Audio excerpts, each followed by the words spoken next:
ಸರ್ವಾಂಗೀಣ ಅಭಿವೃದ್ಧಿ ಹೋರಾಟ ಸಮಿತಿ ಮನವಿ. ಗಂಗಾವತಿ ಸುರಕ್ಷತೆ ಸುಗಮ ಸಂಚಾರಕ್ಕೆ ಸರ್ವಾಂಗೀಣ ಅಭಿವೃದ್ಧಿ ಹೋರಾಟ ಸಮಿತಿ ತಾಲೂಕು ಘಟಕದ ಪದಾಧಿಕಾರಿಗಳು ಡಿವೈಎಸ್ಪಿ ಸಿದ್ದಲಿಂಗಪ್ಪ ಗೌಡ, ಸಿಪಿಐ ಪ್ರಕಾಶ್ ಮಾಳಿ ಹಾಗೂ ಸಂಚಾರಿ ನಿರೀಕ್ಷಕರು ಶಾರದಮ್ಮ ಇವರಿಗೆ ಮನವಿ ಸಲ್ಲಿಸಲಾಯಿತು. ನಂತರ ತಾಲೂಕು ಅಧ್ಯಕ್ಷ ಜಡಿಯಪ್ಪ ಹಂಚಿನಾಳ ಮಾತನಾಡಿ, ನಗರವು ಇತ್ತೀಚೆಗೆ ಬೃಹತ್ ಜನಸಂಖ್ಯೆ ಹಾಗೂ ಅತಿ ಹೆಚ್ಚು ವಾಹನಗಳಿಂದ ಕೂಡಿರುತ್ತದೆ.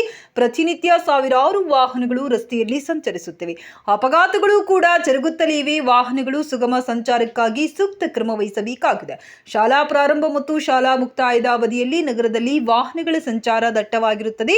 ಇದರಿಂದ ಶಾಲಾ ಮಕ್ಕಳಿಗೆ, ಸಾರ್ವಜನಿಕರಿಗೆ ಹಾಗೂ ವಾಹನ ಸಂಚಾರರಿಗೆ ಬಹಳ ತೊಂದರೆಯಾಗುತ್ತಿದೆ. ಆದ್ದರಿಂದ ಬೆಳಗ್ಗೆ 9 ರಿಂದ 10 ರವರೆಗೆ ಮತ್ತು ಸಂಜೆ 4 ರಿಂದ 5 ಗಂಟೆಯವರೆಗೆ ಅಂಬೇಡ್ಕರ್ ನಗರ, ಕನಕದಾಸ ವೃತ್ತ, ನೀಲಕಂಠೇಶ್ವರ ವೃತ್ತ, ಕೃಷ್ಣದೇವರಾಯ ವೃತ್ತ ಹಾಗೂ ಇನ್ನಿತರ ವೃತ್ತಗಳಲ್ಲಿ ಸಂಚಾರಿ ಪೊಲೀಸರನ್ನ ನಿಯೋಜಿಸಬೇಕು. ಪೊಲೀಸರ ಸಂಖ್ಯೆ ಕಡಿಮೆ ಇದ್ದಲ್ಲಿ ಗೃಹ ರಕ್ಷಕ ದಳದ ಸಿಬ್ಬಂದಿಯವನ್ನಾದರೂ ನಿಯೋಜನೆ ಮಾಡಿ ಸುಗಮ ಸಂಚಾರ ಹಾಗೂ ಸುರಕ್ಷತೆಗೆ ಕ್ರಮ ಕೈಗೊಳ್ಳಬೇಕು.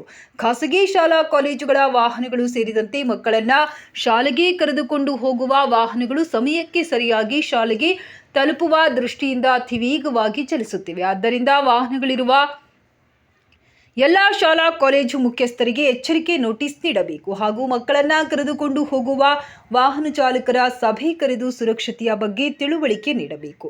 ಶಾಲಾ ಅವಧಿಯಲ್ಲಿ ಮಕ್ಕಳ ಹಿತದೃಷ್ಟಿಯಿಂದ ಲಾರಿ, ಟ್ರ್ಯಾಕ್ಟರ್, ಟಿಪ್ಪರ್ ಇನ್ನಿತರ ಭಾರೀ ವಾಹನಗಳು ಬೆಳಗ್ಗೆ 9 ರಿಂದ 10 ಗಂಟೆಯವರೆಗೆ, ಸಂಜೆ 4 ರಿಂದ 5 ಗಂಟೆಯವರೆಗೆ ನಗರದ ಒಳಗಡೆ ಪ್ರವೇಶ ನಿಷೇಧಿಸಬೇಕು. ನಗರದ ಹೊರವಲಯದಲ್ಲಿ ನಿಲುಗಡೆಗೆ ಕ್ರಮ ವಹಿಸಬೇಕು. ಬಸ್ ನಿಲ್ದಾಣದ ಬಳಿ ಹಾಗೂ ನೆಹರು ಪಾರ್ಕ್ ಬಳಿ ದ್ವಿಚಕ್ರ ವಾಹನ ಮತ್ತು ಕಾರುಗಳು ನಿಲುಗಡೆ ಸ್ಥಳವಿಲ್ಲದ್ದರಿಂದ ಸವಾರರು ಎಲ್ಲೆಂದರಲ್ಲಿ ವಾಹನಗಳನ್ನು ನಿಲ್ಲಿಸುತ್ತಾರೆ. ಆದ್ದರಿಂದ ದ್ವಿಚಕ್ರ ವಾಹನಗಳ ನಿಲುಗಡೆ ಮತ್ತು ಕಾರುಗಳ ನಿಲುಗಡೆಗೆ ಸ್ಥಳ ನಿಗದಿ ಮಾಡಿ ಅಲ್ಲಿ ನಿಲುಗಡೆಯ ನಾಮಫಲಕವನ್ನ ಅಳವಡಿಸಬೇಕು. ನಮ್ಮ ಈ ಮನವಿಯ ಬೇಡಿಕೆಗಳಿಗೆ ಶೀಘ್ರದಲ್ಲಿ ಸೂಕ್ತ ಕ್ರಮ ಕೈಗೊಳ್ಳಬೇಕೆಂದು ಮನವಿ ಮಾಡಿದರು. ಈ ಸಂದರ್ಭದಲ್ಲಿ ಸಂಸ್ಥಾಪಕ ಅಧ್ಯಕ್ಷ ಬಸವರಾಜ್ ಮ್ಯಾಗಡಮನಿ, ಜಿಲ್ಲಾಧ್ಯಕ್ಷ ಚಂದ್ರು ನಿಸರ್ಗ, ತಾಲೂಕು ಕಾರ್ಯದರ್ಶಿ ದುರ್ಗೇಶ್ ಜಿ ಹೊಸಳ್ಳಿ, ಪದಾಧಿಕಾರಿಗಳಾದ ರಾಘು ಕಡೇಬಾಗಿಲು, ಶಬ್ಬೀರ್ ಹುಸೇನ್, ಮಂಜುನಾಥ್ ಗುಡಿಗೌಡ, ಬಸವರಾಜ್ ನಾಯ್ಕ, ರಾಮಣ್ಣ ರುದ್ರಾಕ್ಷಿ, ಚಾಂದ್ ಬಾಷಾ ಮತ್ತಿತರರು ಉಪಸ್ಥಿತರಿದ್ದರು.